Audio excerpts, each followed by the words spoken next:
అలా కొన్ని పౌర్ణములు చాలా విశిష్టమైన శుభ ఫలితాలు ఇస్తాయి. మనం చేసేదాన్ని బట్టి పూజించే తర్వాత ఇప్పటికే మనకి కుంభమేళ రోజు రోజుకి కోట్లాది మంది వెళ్తున్నారు కదా. ఈ మాఘ స్నానాలు కూడా చాలా కార్తీక స్నానాలకి ఎంత ప్రాధాన్యత ఉందో మాఘమాసంలో కూడా సముద్ర స్నానాలు, నదీ స్నానాలకి అంతే ప్రాధాన్యత ఉంది.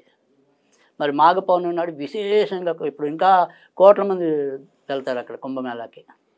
ఆ కుంభమేళాకి వెళ్ళకపోయినా ఇప్పుడు మన దగ్గరలో గ్రామీణ ప్రాంతాలు మోస్తరు పట్టణాలు వాళ్ళు వీళ్ళందరూ కూడా సముద్ర స్నానాలకు వెళ్తారు.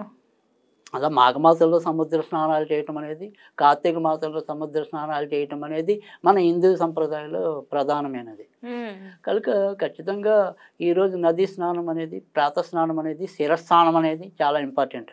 ఎందుకంటే సూర్యుడు కూడా మనకి వేరే రాశిలోకి మారుతున్నాడు. పైగా మాఘమాసం అంతా కూడా సూర్యుడికి అమిత ఇష్టమైనది.